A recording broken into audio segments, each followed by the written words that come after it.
Hello again, chaps and chapettes. How are we all doing? It is lovely to see you all again, as always. Now guys, today's topic of conversation I know isn't everyone's favourite who subscribes to my channel. In the past, I have put out one or two videos regarding this subject in the past, and the viewing figures and the comment figures are quite pitiful, to be quite honest with you. I do get one or two who share my passion, but most of the time they don't do very well. But like I say, this is something that I'm very passionate about. I've been passionate about it for many years now, since childhood, and it's something I really want to talk about. And that being, of course, is video games. Now, the videos I have put out in the past have been bemoaning AAA studios, even AA studios such as EA, BioWare and various other giants of the gaming industry, and how they've been going down a dead-end road recently. Well, over the last 10-15 years, something like that.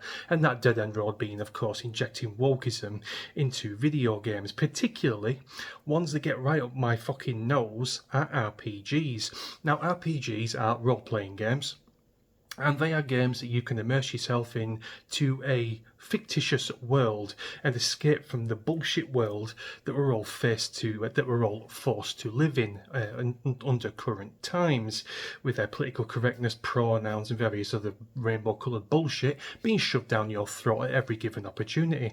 But no, we are not even allowed to have video games, as it seems right now.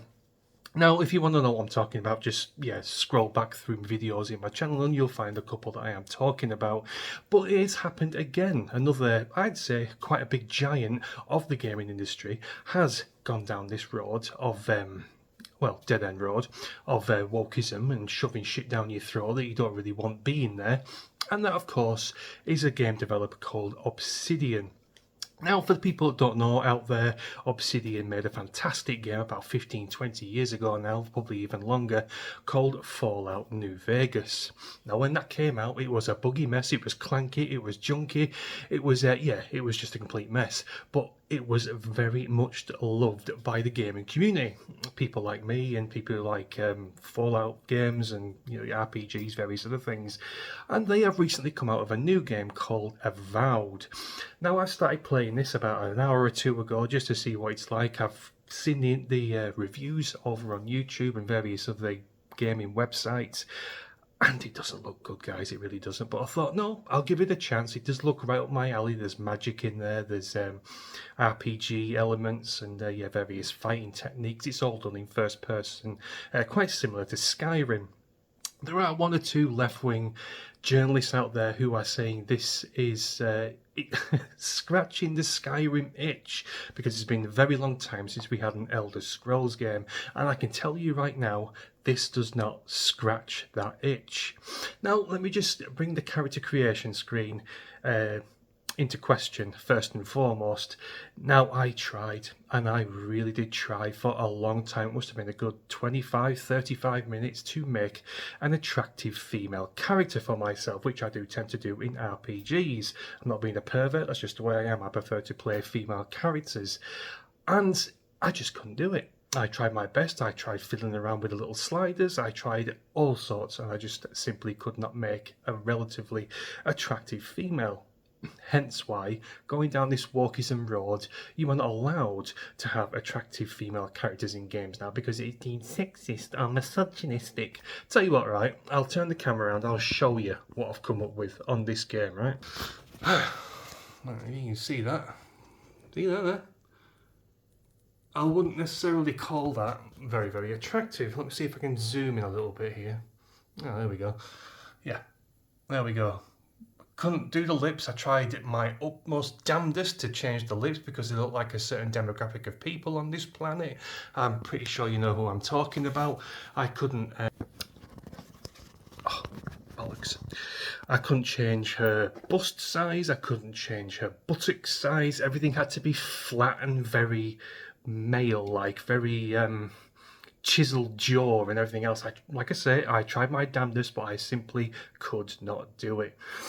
Now, it's not just a character creation screen and not being able to make an attractive female, or the males in this game are fucking pig dog ugly as it is. So God knows how it's like to make a relatively handsome male in this game. I don't know, I haven't tried. But the NPCs you come across, the quest givers, are absolutely bonkers. I'm wanting an RPG that's dark and gritty, something along the lines of maybe Dark Souls. I'm not sure if many of you out there have played a Dark Souls game, but it's dark, it's gritty, it's got demons in there, it's got gore in there, but there's bright colours everywhere, and yeah, it's also very Generation X, I think that's what they're called, the youngsters now. They've got fuzzy hair on their heads and bright coloured clothing, and the females look like males and stuff like that. It's just throws it all in your face.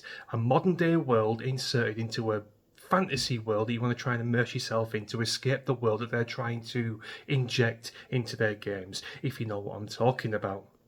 Now, I will point out, on a couple of past videos of mine, I did point out that I was looking forward to Kingdom Come Deliverance 2. I had high hopes for that game, not going down the wokeism road, because its lead director of the publishing company, Daniel Varga, I think his name is, some Czech guy, is pretty much anti-woke. He takes the piss out of everything on his Twitter account, so I had high hopes. And I'm not going to say it is not a bad game. It is a brilliant game. I've put about 40 or 50 hours into it, but it has been injected with an element of wokeism. You play the character of Henry, who is from 15th, 16th century Bohemia. He's a blacksmith's son. He's a devout Christian all the way through the first game. You know, it's Jesus Christ be praised as he's passing people in the street, that kind of a thing. And he's very much the same in the second game, but this time they put in an optional gay scene. Now, that just goes against the whole ethos of their Kingdom Come Deliverance 2 being quite a large Christian game. As we all know, Christianity does not look favourably upon homosexuality, particularly in the Bible and the way Christian views are. But it's been placed in there much to the dismay of many of the video gaming community. And not just that, usually 100% in the first game, all NPCs were white, because in 15th century Bohemia there were no black people, there were no refugees from Syria and Iran and things like that. So it was a very historical game, the first one, but that has been turned on its head too. They have now injected the token black person into the NPCs. I'm not too sure why. I think it's from pressure from various investors in the video gaming development company. But yeah, it's there. It's disappointing. It hasn't ruined the overall ethos of the game. I'm still very much enjoying playing it. Like I say, I put 40 or 50 hours in. But the gay scene and the token black people in there, it's just not historically accurate, just as the first game was. And that's why it gleaned such heavy praise and it got such a massive fan base, simply through it being those things.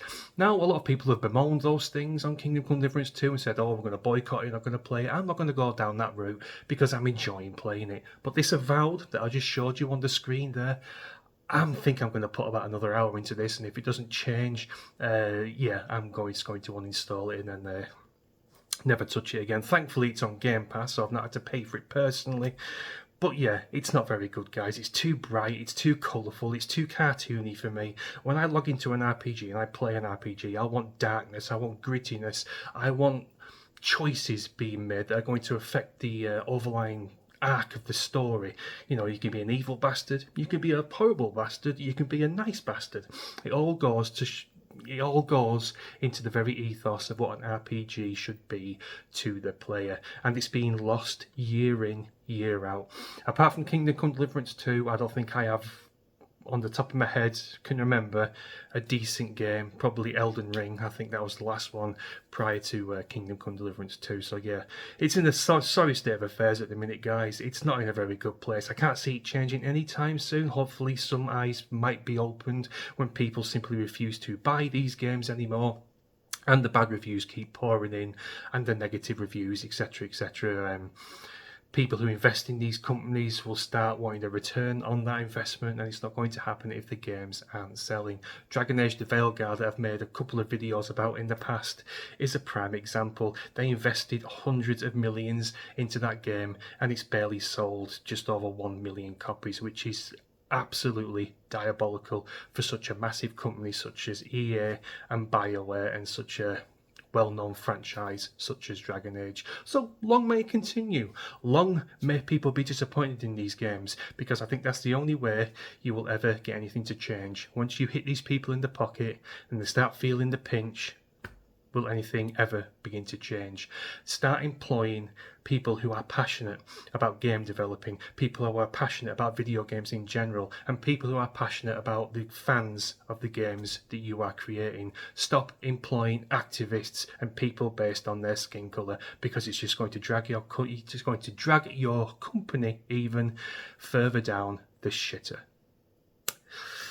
That's my video, guys. Thanks a lot for watching. I do apologise that I've been moaning on, but like I say, I'm very passionate about this, and yeah, I just wanted to share it with you. So yeah, I'll see you in a bit, guys, and thanks a lot for watching as always. Cheers.